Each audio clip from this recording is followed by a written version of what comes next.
instauré déjà na kati ya constitution ya mboka na biso nzali régime otende baye nango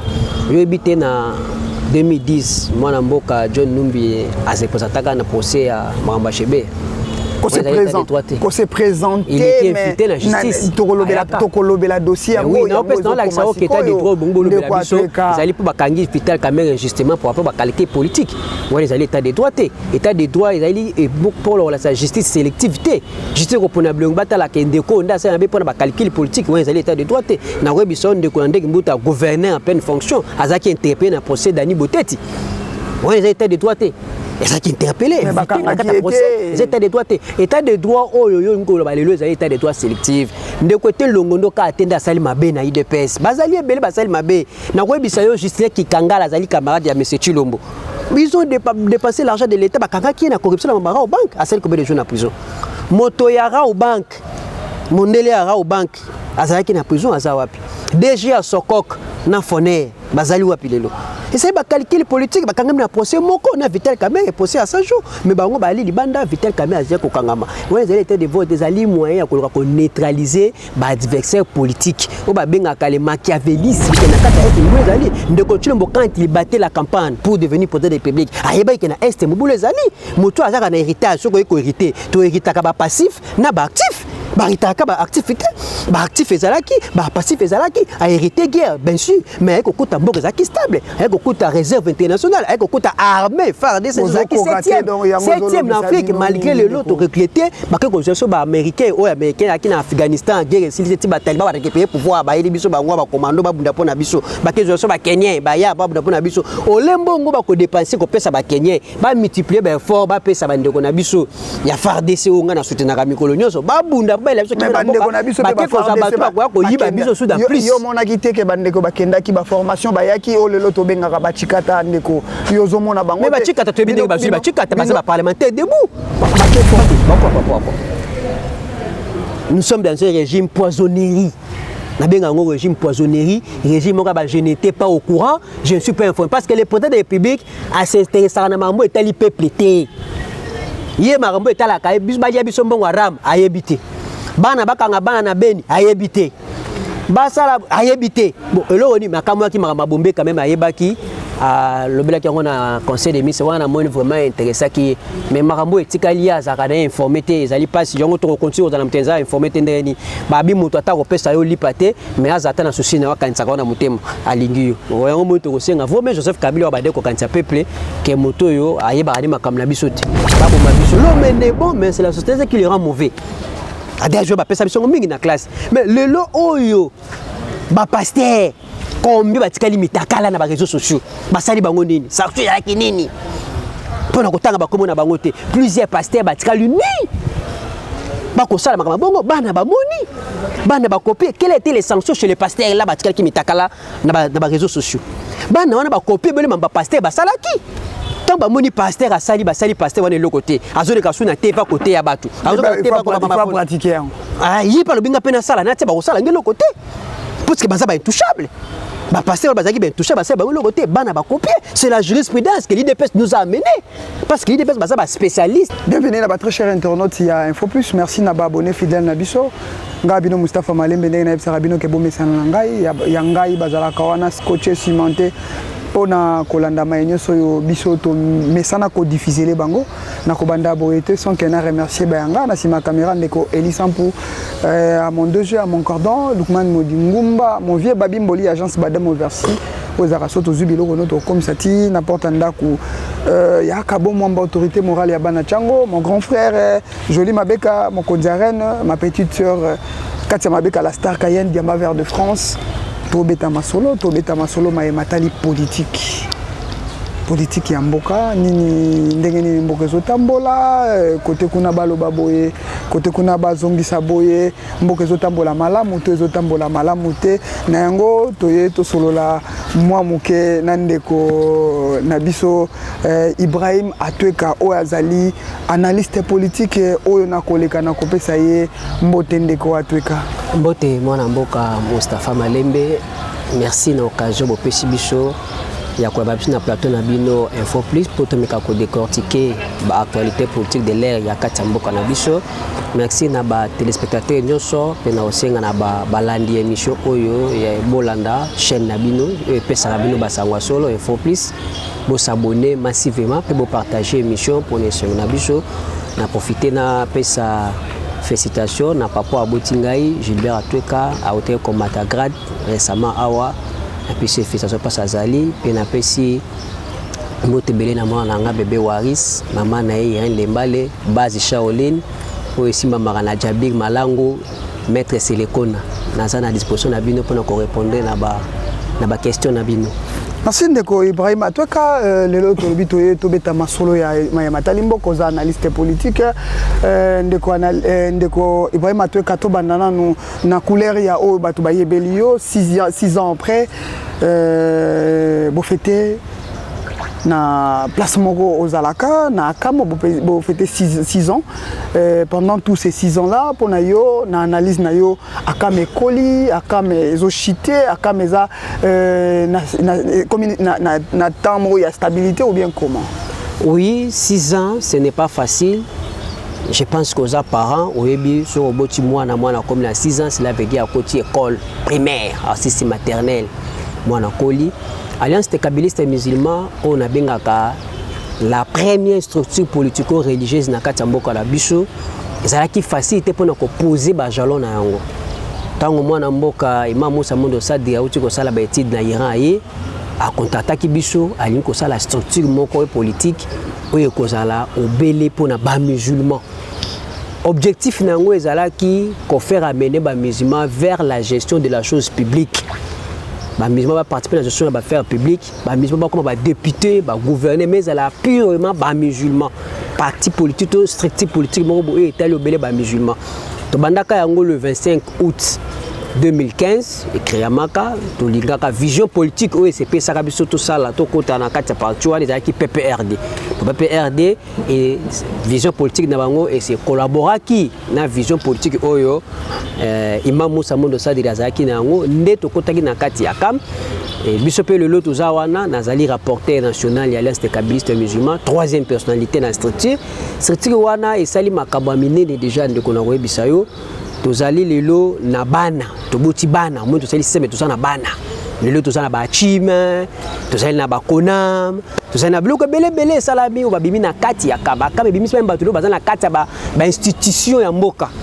bazo travailler na ba présidence ainsi de suite ba uti na kati ya kamba on éviter ko tanga ba komo na ba émission atoka ulibazo ba no vérité guerre te pona ba réseaux sociaux to boya ka biloko wana bino bolobaka wana ndeko atoka soko lingina tango ba komo na tango ba kombo ndeko atoka biso moko na kam to salagi pe initiateur ya kam auti ko za vice ministre qui d'abord souhait na biso amizima kota na kati ya makambo afungoli nzela wana o tozana elike ete na 2023 biso ba musulman to kosala effort to longa maponomi to kota na kati ya ba institution to kota na kati ya Assemblée nationale pour cause ya kam ezali no liboso ko défendre ba valeurs islamiques na kati ya Congo mboka o depuis indépendance eza dirigé par ba ndeko ba chrétien na ndenga mabete na ndenga mo bien mais ba valeur ya malam tozo komona te mboka ezali rempli na corruption mboka ezali rempli na impunité mboka ezali rempli na makambo zanga ti na souci vraiment ya peuple mona na kati yango biso toye na philosophie musulmane to tana kati to pesa bango longonya biso to pesa bango longonya bayaki na kam bazui formation bake basali nzamba sungi bango bazui pe peso bazali wana bazo sala lelo bazana kam soko lobi ke ngai mutu bata asala pona kwa loko ba politique ezali Moussa Mondo liso mweli rapi soko lobi ke te ngai na lekaka na kam pona za lelo pas na sala lelo boy na iba moko lo ba politique liso mweli scanning la reconnaissance ndi yango fungola rapport ya bénédiction pona mutu biso tozali tozoko continuer 6 ans d'existence to fetaki yango dimanche na bon marché na espace mo na bon marché wana fete likaki malamu bandeko basepeli na ndenge ya ba musulman na ndenge ya kamel to vitaki bandeko na biso ba chrétien moi ka ba cadre ya PPRD bazalaki fete likaki na ndenge ya kimia akama zali na objectif 2023 il faut toujours poste ya munene ya responsabilité to qui vice ministère tout ça qui n'a député mais tout objectif est ali plus de 2 députés musulmans pour tous sur poste terminé et pourquoi pas même gouverneur à ville à Kinshasa pour pour rééduquer un peu pour changer mentalité à Batou ici ko beba na kati ya ville à Kinshasa. Tango ozoloba nakangi na retenir momoko corruption lelo yo mboka na biso état des droits ezotelema oyo Dirkab moko Dirkab ya président de la République lelo aza na prison lelo yo ex-ministre ya santé na prison état qui analyste politique yozo monango mboka ezotambola ndenge nini na ma ezosalama po na époque wana ya allié na bino makambo wana ezalaki te ndeko Ibrahima Teka. Ah mais oui, état des droits ezali instauré déjà na kati ya constitution ya mboka na biso. Ezali régime otende ba yenango. Yo ebité na 2010 mwana mboka John Numbi azeposataka na procès ya Mamba Chebe. Qu'on se présente, il était invité à la justice. Tokolobela dossier. Oui, non, parce que dans l'accès au état des droits, ils allaient pour bakangi vital quand même justement pour avoir qualité politique. Ils allaient état des droits, ils allaient pour la justice sélectivité. Justice reponable, on bat la kendeko, on a ça pour la calcul politique. Ils allaient état des droits. Na webison de Kondé Mbuta gouverner en pleine fonction. Azaki interpellé dans procès d'Ani Boteti. Ils allaient état des droits. Et ça qui interpellé, les états de droit, état de droit, oh yo yo les états de droit sélectifs. De côté longondo ka atteindre sali mabe na IDPS. Bazali ebele basali mabe. Na ko bisa yo juste qui kangala zali camarade ya monsieur Chilombo. Ils ont dépassé l'argent de l'État, bakanga qui est na corruption na mabara au banque, à celle combien de jours na prison. Moto yara au banque. Mondele yara au banque. Azali qui na prison azawapi. DG à Sokok na Foner, bazali wapi lelo. Et ça va calculer politique, bah quand même na procès moko na Vital Kamerhe est procès à 100 jours, mais bah on va aller libanda Vital Kamerhe azia ko kangama. Ouais les états de vote des alliés moyens pour neutraliser bah adversaire politique. On va bien le machiavélisme. L'IDPS aligné instauré machiavélisme pas le moyen pour mettre na pouvoir. Oh les alliés rare bah conseiller bah conseiller de chef de l'état na makanisi wana, batika pour mener na libungi tala conséquence makambo tu ko sama na kati ya Guinée. Tozo ko rappeler yé. Bato ko tapa mena ba ko pesa ba conseil. Mais là ozala lobité na bokondi bango bakozala attaquer te bakoluka bango même papa bayebani même pas na Congo bavanda rapé na Congo te ba résident na bango ba complot nyoso bozo sala donc bozo s'attendre pe que lelo na Congo pe coup d'état ko sala mande te na Congo to sala coup d'état militaire te na Congo to sala soulèvement populaire pour zali ndingisa na biso na kati ya constitution na article 64 biso peuple to sala soulèvement pour tout monde trop c'est comme trop c'est trop peuple congolais constitué PC ndingisa ko barrer route na moto ko diriger mboka na vision en constitution te quoi privilégier intérêt à peuple congolais 18 ans bozolo ba ke mutazo ko kana témoin na zana 2 ans na moto asali na kwebisa yo ndeko journaliste etongo zo ba 2 ans na 18 ans il faut tala etani ni mwana mboka Joseph Kabila Kabanga azula ki mboka pe nini mais c'est Félix Tshilombo Zuli Mboka. Il faut ça la comparaison dans la bloc wana.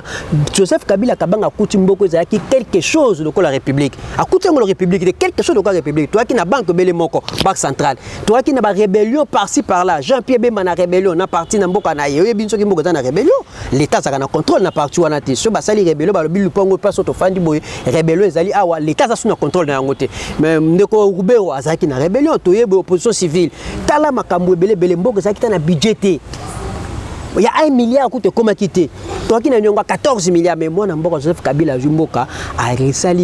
promettre un discours na yétanga contre ma justice suprême. A lobi na biso loko aliboso a cause de souveraineté ou tout ça dans les lots ceux qui négocient le boulot na pouvoir la grâce à souveraineté Kabila zong c'est pas peuple congolais ko pona ba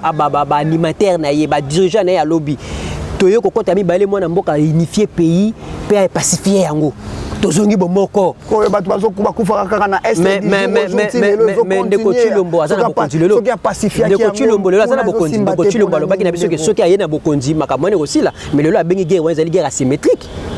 abengango asymétrique donc Joseph Kabila a décrié qui a gagné na mongo makasi ke bato ba communauté ba ennemi a cité a pointé même misapi ke zali ndeko Kagame azali frère ya Félix Tshisekedi lelo a reconnaître attaque frère na ye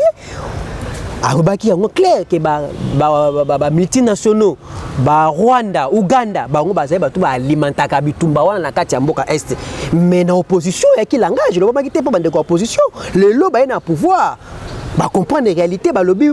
guerre à est zali asymétrique courage pour de continuer ba comprendre le que kozana kati ya gestion zali ndenge moteur to zali na kati ya opposition to pesi courage mais zali solution quoi malembe quand quittant le pouvoir Joseph Kabila a laissé le pouvoir parti est guerre zalaki il a reconnu ça dans discours né sur Kasaki na conférence de presse sur Kasaki na parlé de la nation en mois de janvier 2018 a reconnaître qui na kati ya est mbule zali ndeko Tshilombo quand il battait la campagne pour devenir président de la République a yeba que na est mbule zali moto azaka na héritage soko ko hériter to héritaka ba passif na ba actif baritaka ba activité ba actif ezalaki ba passif ezalaki a hérité guerre bien sûr mais ekokuta mboka ezalaki stable ekokuta réserve internationale ekokuta armée FARDC ezalaki 7e en Afrique malgré le lot recruté ba ke konjonso ba américain ou américain aki na Afghanistan guerre s'ils étaient ba taliban ba récupérer pouvoir ba yeli biso ba ngwa ba commando ba bunda pona biso ba ke konjonso ba kenyen ba ya ba bunda pona biso olembo ngo ba ko dépenser ko pesa ba kenyen ba multiplier ba effort ba pesa ba ndeko na biso ya FARDC o nga na soutenaka mikolo nyonso ba bunda ba la biso ki na ndeko na biso ba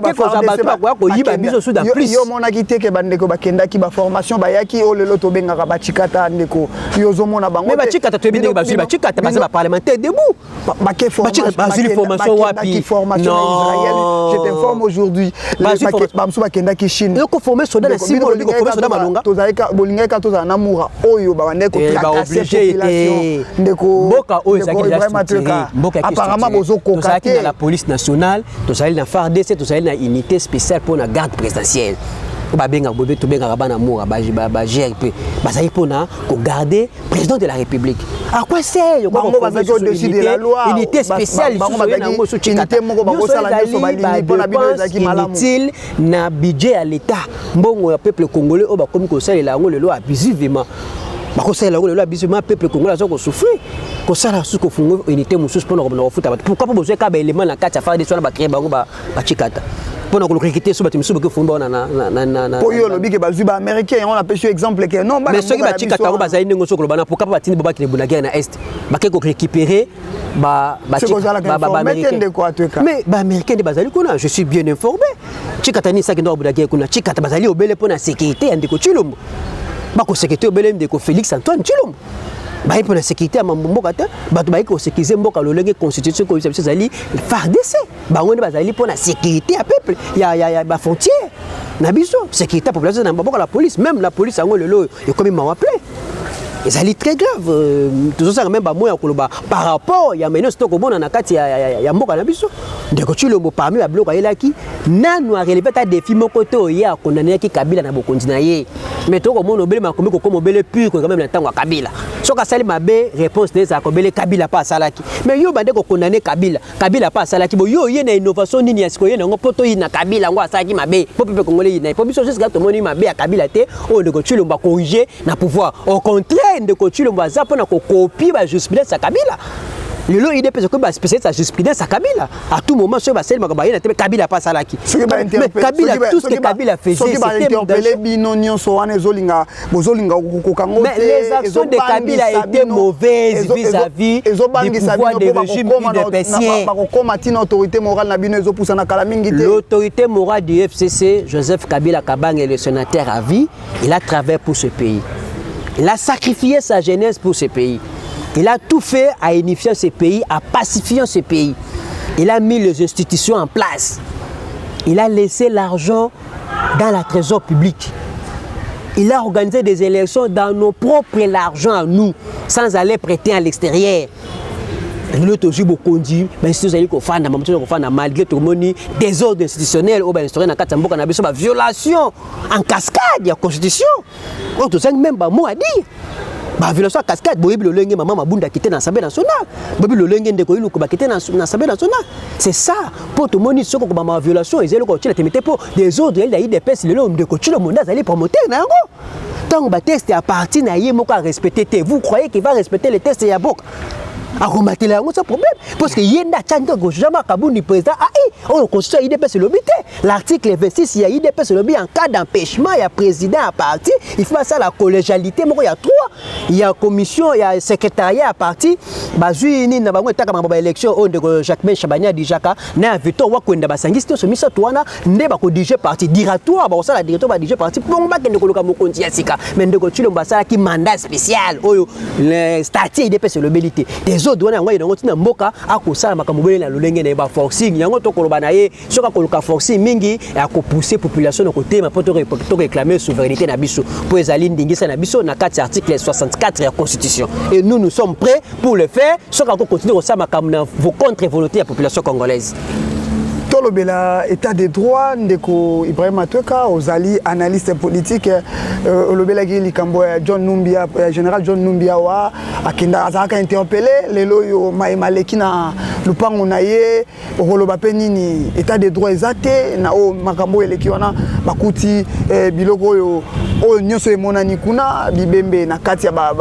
congélateur ba armement o ya makasi na lupango na ye yo okoloba ndenge nini. D'abord na koyebisa na na baimboka o ba juita ya kolanda nga ba état de droit yo koloba le respect de loi botosi mobeko ko banana sommet kinonasi ko banana yemoko monsieur Félix Antoine Tshilombo azali mokonzi ya mboka ko respecter yango ba benga état de droit ezali te kwa ko monter ba cabale ba information contre ba tupana ko yitsa place moko boy ndeko John ndenge bino banda ko kosa lelo pe mondolo ba ke bango pe ba lelo pe ba ko kosa mais c'est que Kabila bande ko bon ça la vérité pour moi c'est Kabila bande ko kosa vous copiez encore ce que Kabila faisait c'est que vous critiquez Kabila ndeko John Numbi na ndeko Caleb Mutomba bazali ba bourreau ya régime actuel il fallait ko neutraliser bango ndenge ba resisaki na mwana mboka Delphin Kayimbi pe à son âme balinge basala pe lolenge wana epai ya bandeko John Numbi na heureusement bango bazaki vigilant nzamba songi bango lelo baza en cavale bamona na même pas na ba famille na bango baza en cavale place baza ebanité suite ya régime suite ya acharnement ya régime bazali nango vis-à-vis ya bandeko bandeko bana mboka wana o bazali bana mboka tokokotiko depa de bango ngana ba biso boye babandaki liboso John Numbi azali mofuteli locataire na lopango wana afutaka mbongo te ba ko dégaspiller oyebi ba perquisition basala na ndaka John wana ezali quantième perquisition 4e perquisition basala rapport ya perquisition liboso esikani o ba perquisition na ndaka wana ya mibale eza wapi tomoni ya 4e fois bayeko bamoni ba photo ya Chebeya bamoni frigo bamoni lit ya morgue bamoni bibembe na kati ya frigo ya nani nako tuna yo ndeko journaliste même si émission yondo ali na droit kutuna mituna ngana pesa biano mais osa même analyse ya bomoto vraiment on attaque bomoto un papa père de la famille azali na mwasi azali na bana misala azali na bagarde du corps il vient tuer les gens dans sa maison les garder dans son congélateur devant ses enfants et puis traumatisme nini yo opesa bana nous tout monde criminel ata moyibi o ayibi loko awa na ndimite ka linga batwa ba noir na bandako mais c'est ce que je vous dis chambre noire o ezali na ba bandeko yana bango ndeni pa ke tu na babo bona ndako na ndako na ye tabo mbongo libanda pa na bango kuna il faut tout ça analyse no so wana abandeko mabango na kata ndako na ye to ba bandeko na bibembe libanda ba koti na bango dede na koyebiso lisusu mwana mboka pour que lisusu na réflexion malamu pour nani criminel oya sali crime abomi mutu azui photo ya mutu ya abomi na ndako na ye un criminel mais criminel azali mutu a efasa trace même elambo alataki mokolo ali akrime wana kolata yango susu te akotumba yango comment mutu lokola John Numbi na niveau na ye général d'armée po azali ye moko na kokwa azalaki tout puissant ayebaki que régime ekoki kochanger te bango kaka bakozala même ata azalaki tout ndenge koloba wana ndenge koloba wana afaka lobombe na kata ndako ya fandaka na résidence officielle na ye na résidence officielle na ye et puis John Numbi akite ndako wana dia fessila 2 ans ndeko John bisoka yeba ke mabe biloko za na kata ndako wana tomoni niveau ya armement ba arme ya sika ba armement bakikuta na kata ndako wana arsenal militaire bakikuta na kata ndako wana ikoza na kata ndako individu vous croyez nyonso wana yebani ezali loko ba monter pour ba IDPS ba meka ko unisa mwana mboka wana viki ba mbazo ko acharner vi na ye soki lelo aza nkava ezali pona bandeko IDPS nyonso ezali ba maska ba yengo moto akosala jamais crime aya ko yana biloko wana kata ndako ya fandaka au moins le bana ngaka zaki na résidence mobile privé ya zaka kuna te ezaka posa ka ba opération na ye surtout landi le solo ali wa Chebeya balo ba bomai ba police ba saki révélation de ça récemment awa na RFI balo bi makamone salamaki na mitendi mosika tout près au Kende ba Congo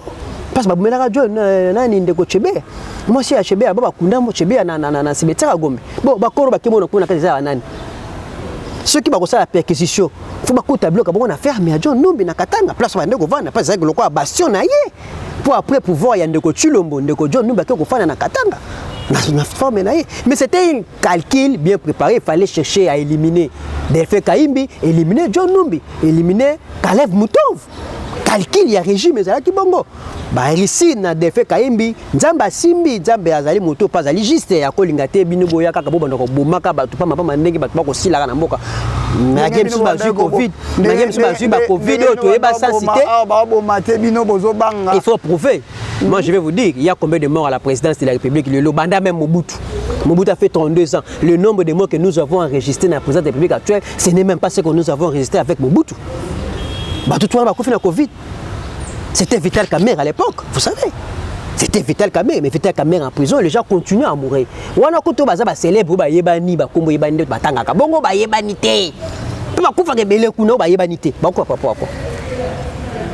nous sommes dans un régime poissonnerie. Un régime poissonnerie, régime je n'étais pas au courant, je ne suis pas informé. Parce que le président de la République a s'intéressé à Mambo et tel peuple. Hier, Marambo est à la caille, Bisbaya Bissombon Aram a habité. Bana Bakanga Bana Beni a habité. Basala a habité. Bon, alors on dit, ma caméra qui m'a bombé quand même à Ebaki. Le bel qui on a conseil de mise, on a vraiment intéressé qui mais Marambo et Tikalia ça a informé ils allaient pas si on continue dans la informé tendeni babi muto ata kopesa yo lipate mais azata na souci na wakanisa kona mutema alingiyo on moto kosenga vraiment Joseph Kabila ba de ko kanisa peuple ke moto yo ayeba ali makamna bisote babo mabiso ko to boya za ki informé to réclamer le romo boya za ki informé mais bombe quand même na moni ayeba ki ngone habite so ka information lo lengeni avec information le lengeni ndeko Ibrahim Atweka tozo vraiment tant mingité tozo qui a pied levé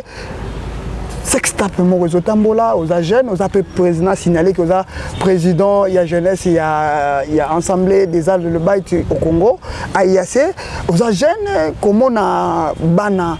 basilisi examen bazosala auto le baka pornographie na kati école éducation il y a lelo ya Congo to ba école lelo ya Congo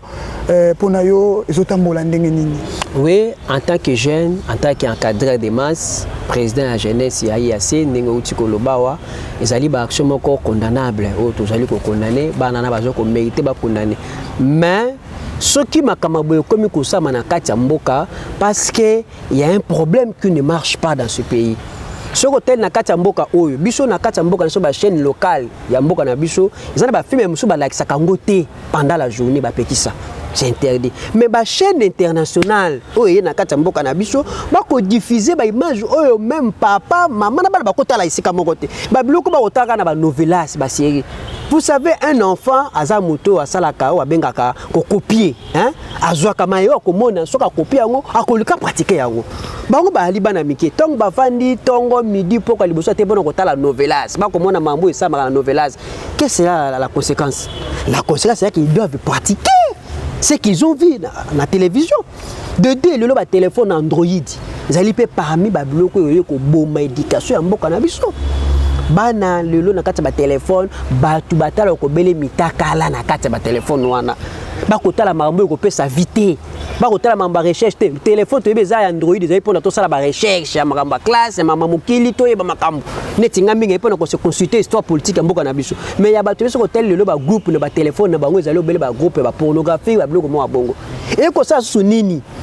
ba pasteur balobi mwana azwaka éducation na kati ya ndako na école pe na église pour environnement côté à mwana te muto côté à na environnement te l'homme est bon mais c'est la société qui le rend mauvais adé je ba pesa biso mingi na classe mais le lo oyo ba pasteur combien ba tikali mitakala na ba réseaux sociaux basali bango nini ça tu ya kinini pour na kotanga ba komo na bango te plusieurs pasteurs ba tikali ni bako sala makama bongo bana ba moni bana ba copier quelles étaient les sanctions chez les pasteurs là batikala ki mitakala na ba réseaux sociaux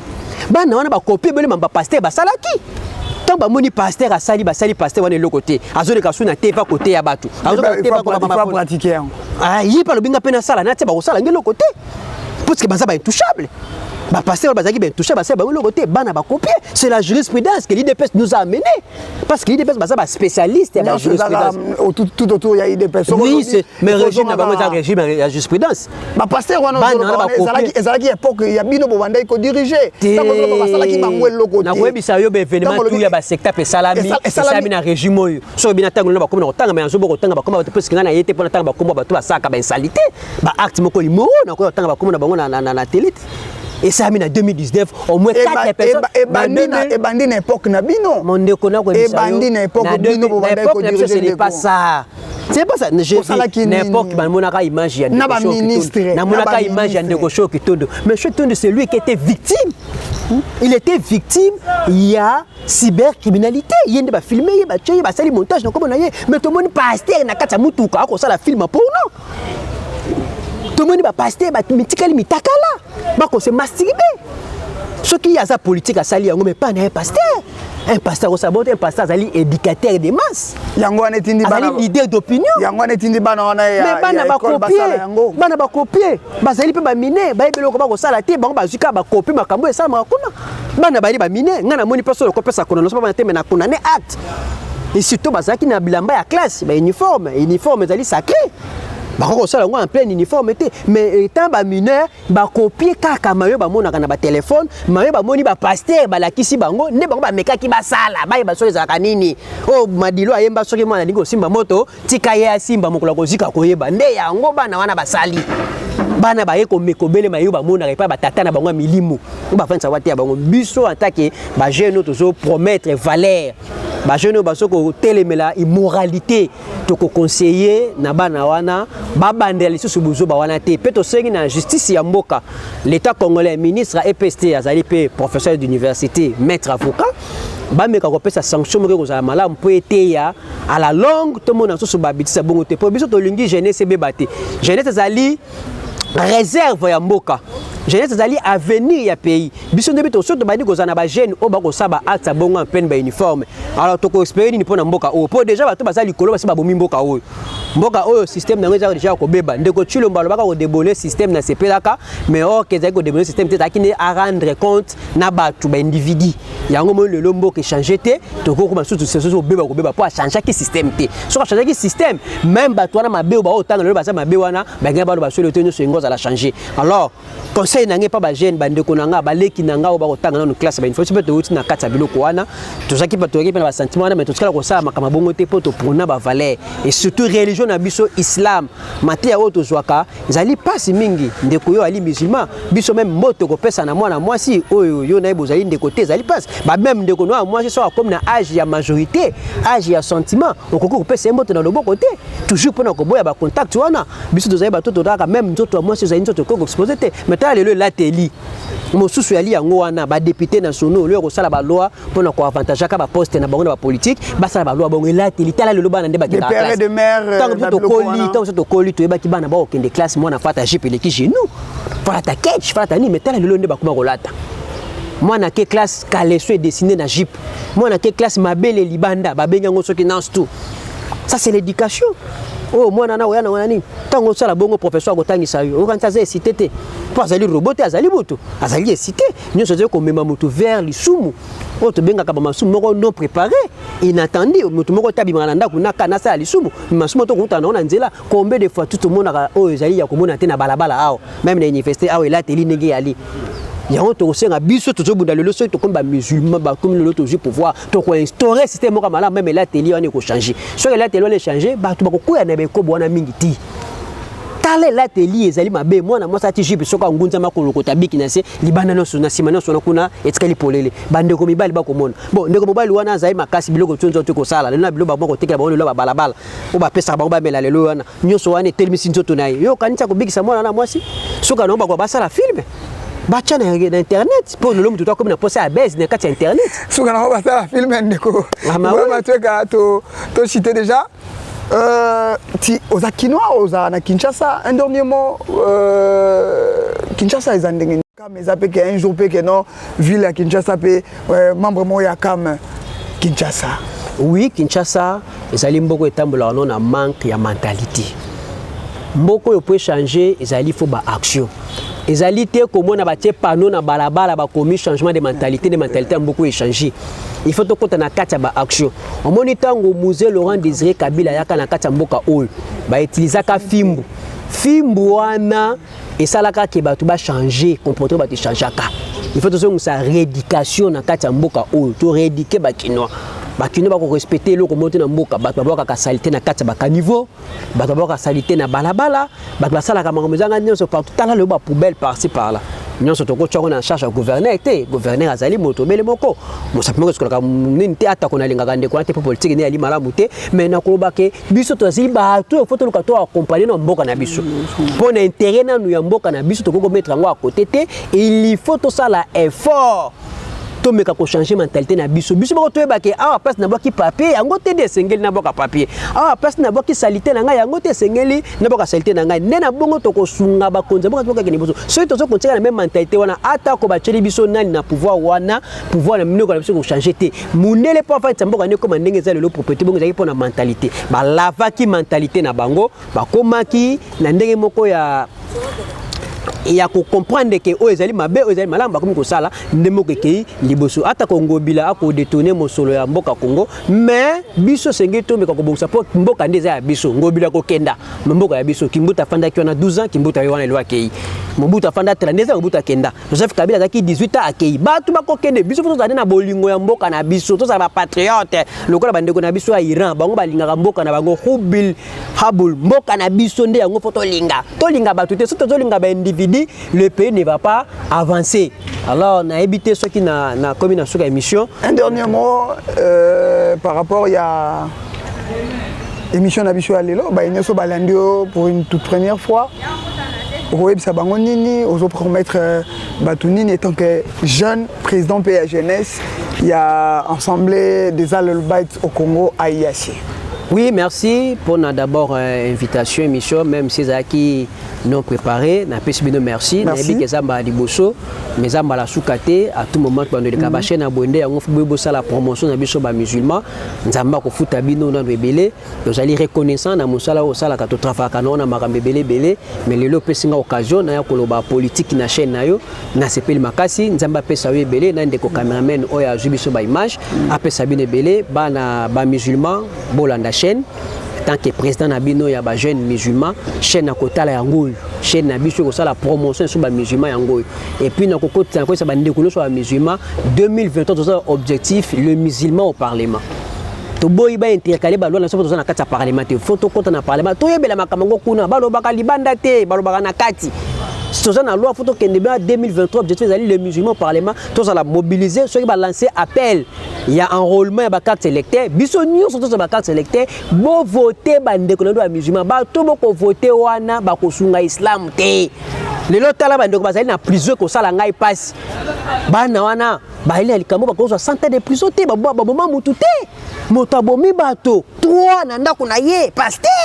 tout le monde ba image mais ce pasteur là n'a pas été condamné à mort n'a pas été condamné à perpétuité mais le musulman qui revendiquait leurs droits ils allaient conflit interne avec les musulmans pourquoi on nous condamnait à mort à niveau de justice parce que tout ça n'a pas institution. Il faut avoir ministre de la justice musulman. Tout le monde a gouverneur de la ville musulman. Tout le monde a même gestionnaire à stade des martyrs musulmans, même chef de quartier musulman. Mais nous avons fait la mosquée, nous avons campagne, on peut voter de musulman pour une appartenance politique. Ce qui ne connaît musulman, il y a une candidature à Singio Mongongo, quand la partie politique n'a été. Il y a personne de voix musulman qui n'a pas ambition de s'allier, tant qu'il ne connaît l'islam, mais ça va de eu de paix. Na FDCA au bazali na MLC bazali biso bato pe perdre to yé na ba élection soko yé na pesio projet na malamu pesa chance pas na musulman qui opesa pa ndeko no chrétien ko baluka mukongo ko tika dim na église awana ko pa pasteur pas na yote mais ngai so na leki musulman na tabaski na ko yela tika ngombe na mosquée na ramadan na wana ko pesa badona na mosquée mais soko opesi pas ya chrétien vous croyez qu'il va revenir encore chez vous moi na mboka musa mona inisa ki loi to senga férié pour na Idil Fitri loi na le e kasame pour na l'équité pour na nini on n'a pas le soutien mais ceux dans la deux musulmans na ya semaine cela to ko sala lobbying to manifeste le qui 51 vote le qui sur loi wana alors rien n'est encore perdu conscience na bino de la muka na zoko réveiller conscience na bino ba jeunes musulmans et la muka to privilégier ba intérêt na biso ba chrétien ba privilégier ba intérêt na bango même ata ba yoka na ba confiance mais ceux comme tanga ba vote ba pesa ba na bango nga so na ken église mo na kesenga mingongo so ba yoka comme na Ibrahim ba opéra sous confiance te mais bino bozo pesa ba Jean-Paul confiance bozo pesa ba François confiance ezali passe mingi merci mingi mingi na sengi merci na ba encadrer biso moni tout ça bato baso ko encadrer biso na religion bazali lokola mon papa spirituel moral na cher Isamba Kikusu ba encadrer biso na politique excellence Musa Mondo sa deribaza pe encadrer biso puis na zape na mutunanga Isakabu ya Kalombo la administrateur civil ye pe so encadrer biso venanga bolinza mape encadrer na ba conseil bato nyoso tout na pesi bino mbote bolande mission makasi base nanga Shaolin 2023 bitumbeza makasi 7e chambre bobo sanate tout ça na kata terrain merci mingi. Vraiment un grand merci wana excusez et toyambaki ndeko Ibrahim Atweka Oazaki invité Nabiso pour une première fois lelo na Info Plus vraiment merci ngape na remercier Bayangai vraiment awa tozana enceinte ya université islamique au Congo na remercier bango pour na cadre au bapesi biso to tourner émission à mon papa à mon déjà à mon cordon Lukman Mudingumba mon vieux Babimboli agence Bademo Versi aux Araso to zubilo kono to komisa na ndako ya Kabo Mwamba autorité morale ya bana chango ya Nathalie Mpaka Ngoma avant bango baye banga yoye bakanga Rachid Nyongwa na Cape Town Joboke Bokata Kaluji Konde bo s'abonner massivement tokutani na numéro mususu bye.